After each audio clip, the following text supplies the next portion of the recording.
YS Rajasekhara Reddy అంటే జననేత, జన హృదయంలో తను చనిపోయినప్పటికీ కూడా ప్రతి ఇంట్లో ప్రతి గూట్లో ఒక విద్యార్థి దశ నుంచి ఒక ముసలవ్వ వరకు రాజశేఖర రెడ్డి గారి పేరు చిరస్మరణీయంగా ఉంటుంది.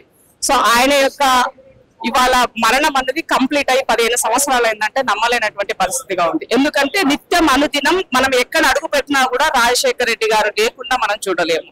రాజకీయాలంటే రాజశేఖర రెడ్డి గారిని వేరుగా చూడలేము. ఆయన లేరు అనే మాట మనం చెప్పలేనట్టు పరిస్థితి. ఇవాళ కాంగ్రెస్ పార్టీ 10 సార్లు కూడా రాహుల్ గాంధీ కూడా చెప్పారు, కాంగ్రెస్ అంటే రాజశేఖర రెడ్డి గారు, రాజశేఖర రెడ్డి అంటే కాంగ్రెస్ పార్టీ అని మాట్లాడినారు. కాబట్టి ఆ జననేత యొక్క ఆశయ సాధన కోసము, స్ఫూర్తి కోసము ఇవాళ మేము రాజకీయాలకు వచ్చినటువంటి మాలాంటి వాళ్ళము నిత్యము ఆయన యొక్క సాహసోపేతము, మానవత్వ దృక్పథమైనటువంటి నిర్ణయాలు, వాటితో పాటు పేదవాడికి ఇవ్వాల్సినటువంటి విద్య వైద్యాన్ని అందరికీ అందుబాటులో ఉంచాలని, గూడు ఇవ్వాలని, వాళ్ళకి అన్ని రకాలుగా పౌష్టికమైనటువంటి ఆహారాన్ని అందించాలని, చదువుకున్న యువతకు ఉపాధి కల్పన ఇవ్వాలని, చదువుకోలేనటువంటి పేద విద్యార్థులకు రియంబర్స్మెంట్ చేయాలి అని, ముసలవ్వలకి వృద్ధాప్య పింఛను అది ఒక మన బాధ్యతగా చేయాలి అని, ఇవన్నీ కూడా రాజశేఖర రెడ్డి గారు చేసినటువంటి గొప్ప పనులు.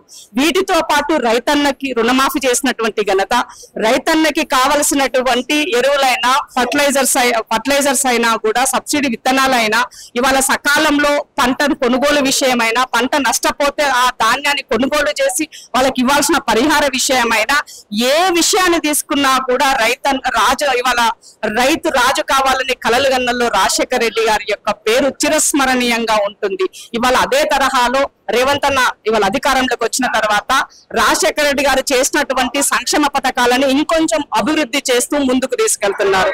రియంబర్స్మెంట్ ని ఇవాళ ఇన్ టైమ్ లో చేయడానికైనా, ఆరోగ్యశ్రీ యొక్క స్కీమ్ ని పెంచి ఇవ్వడం అయినా కానీ, వాటికి సంబంధించినటువంటి అన్ని విషయాలు ఇవాళ రైతు రుణమాఫీ చేసి చూపించున్నారు.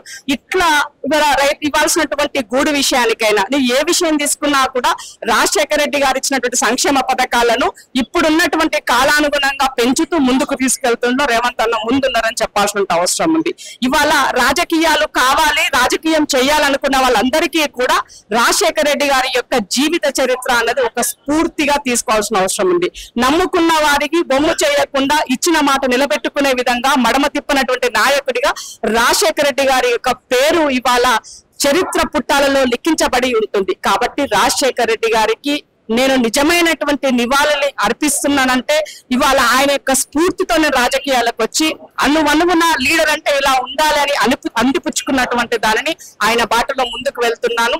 తప్పకుండా తన వాడు అయినా తప్పు చేసినప్పుడు ఆ తప్పును సరిదిద్దే పనిలో కూడా ఆయన లాంటి నాయకుడు లేరని చెప్పాల్సిన అవసరం ఉంది. నిజంగా పార్టీకి పనికొస్తాడు, ఈ సమాజానికి పనికొస్తాడని అనుకున్నటువంటి వాళ్ళను దగ్గరికి తీసుకొని వాళ్ళకి ఎంకరేజ్మెంట్ చేసినటువంటి దాంట్లో రాజశేఖర రెడ్డి గారి పేరు కూడా చిరస్మరణీయంగా చెప్పాల్సినటువంటి అవసరం ఉంది.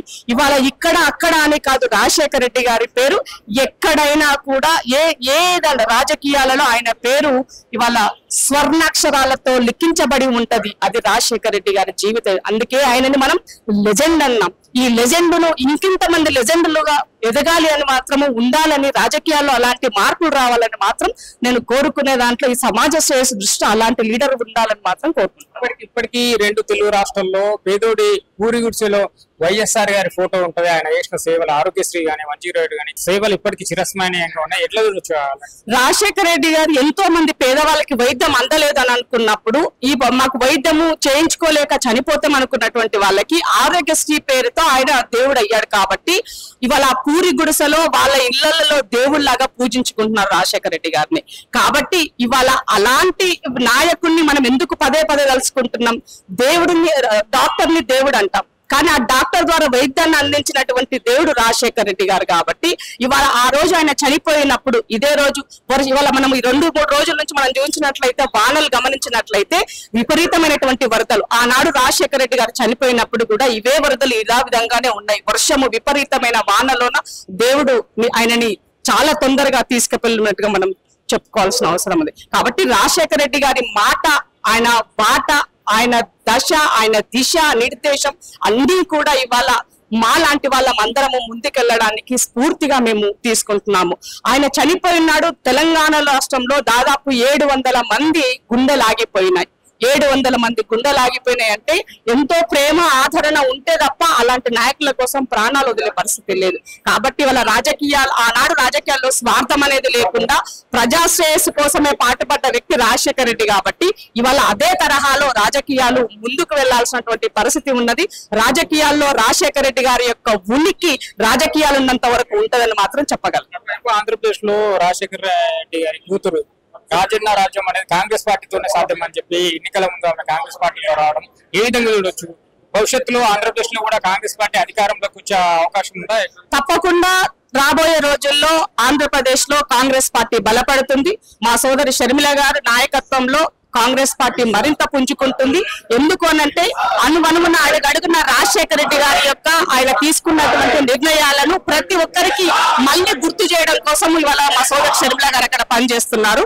అలాగే రాజశేఖర రెడ్డి అంటే కాంగ్రెస్ పార్టీ అంటే వైఎస్ఆర్సీపీలో ఉండింది. రాబోయే రోజు ఇప్పుడు వైఎస్ఆర్సీపీ పొజిషన్ అది ఏంటో ప్రజలకు అర్థమైపోయింది. కాబట్టి రాబోయే రోజుల్లో కాంగ్రెస్ పార్టీ అక్కడ బలపడడానికి వైఎస్ఆర్సీపీలో ఉన్నటువంటి నాయకులంతా కూడా కాంగ్రెస్ వైపు రావడానికి అతిపెద్ద అదిగా మనం చెప్పాల్సినటువంటి అవసరం ఉన్నది. తప్పకుండా రాజశేఖర రెడ్డి గారి యొక్క స్ఫూర్తి అనేది అక్కడ ఉన్నటువంటి ప్రజలు కోరుకుంటున్నారు. ఆ నాయకత్వం కావాలని కోరుకుంటున్నారు. పాలకులు అలాంటి వాళ్ళు ఉండాలని కోరుకుంటున్నారు. కాబట్టి తప్పకుండా రాబోయే రోజుల్లో తెలంగాణ రాష్ట్రంలోనే కాకుండా ఏపీలో కూడా కాంగ్రెస్ పార్టీ అధికారంలో రాబోతుంది. రాహుల్ గాంధీ ప్రధానమంత్రి కూడా కాబోతున్నారని సందర్భంగా చెప్పదలుచుకున్నా. రాజశేఖర రెడ్డి గారి యొక్క చివరి కోరిక రాహుల్ గాంధీని ప్రధానమంత్రి చేయాలని.